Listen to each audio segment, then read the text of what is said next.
पहले मैं सौरभ आपके पास आ रही हूं क्योंकि ठीक है, तमाम ये प्रतिक्रियाएं सामने आ रही हैं। नीतीश, निशांत, नरेंद्र मोदी, नीतीश, क्या कुछ चल रहा है इस पर तो हम चर्चा कर ही रहे हैं, लेकिन इस वक्त खबर बड़ी ये है कि कैबिनेट विस्तार बिहार में हो रहा है। तो ऐसे में क्या तस्वीर उस कैबिनेट की हो सकती है चुनाव से पहले? यानी ये कहा जाए कि अब जातिगत गोलबंदी अब उसे साधने की कोशिश शुरू हो चुकी है।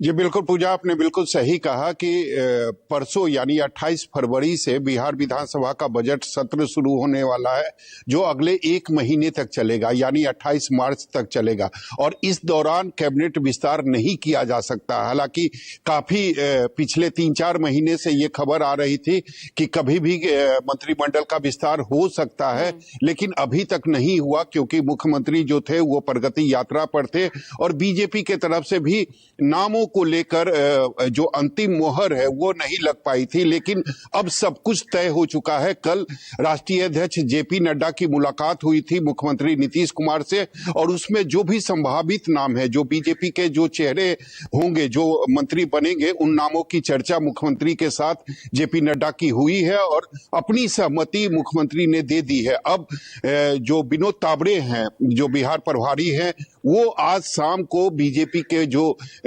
केंद्रीय नेतृत्व हैं उनसे उन नामों को लेकर चर्चा करेंगे और उनकी जो लिस्ट है वो मुझे लगता है कि एक दिन के बाद यानी परसों कल जो है वो मुख्यमंत्री को सौंप दी जाएगी। और उसके बाद ऐसी संभावना पूरी जताई जा रही है कि कल बिहार में मंत्रिमंडल का विस्तार हो सकता है। और जो मंत्रिमंडल का विस्तार होगा उसमें जातीय समीकरण का भी पूरा ध्यान रखा जाएगा। अगर अभी आप देखें तो बिहार में कुल 30 मंत्री हैं और टोटल जो स्ट्रेंथ है बिहार मंत्रिमंडल का, उसमें 36 मंत्री बिहार में बनाए जा सकते हैं, यानी 6 मंत्रिमंडल का जो पद है वो अभी भी खाली है।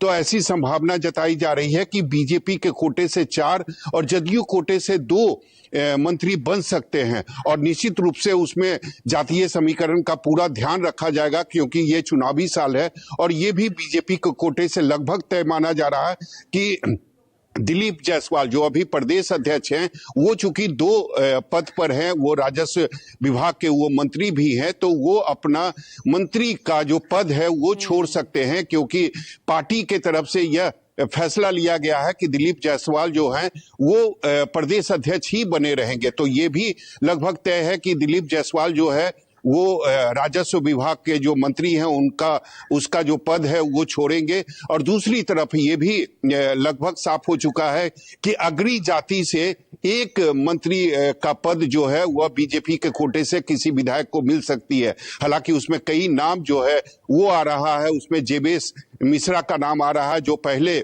जब एनडीए की सरकार थी तो वो मंत्री थे, लेकिन इस बार उन्हें मंत्री नहीं बनाया गया है। इसके अलावा अनिल शर्मा का भी नाम आ रहा है और एक बात और आ रही है कि बीजेपी के तरफ से एक महिला विधायक को भी मंत्रिमंडल में जगह मिल सकती है। जी ठीक है, तो यहां से हर कार्ड हर वर्ग को साधने की कोशिश अब कैबिनेट विस्तार के जरिए एनडीए गठबंधन यहां से दिखाने की कोशिश करेगा।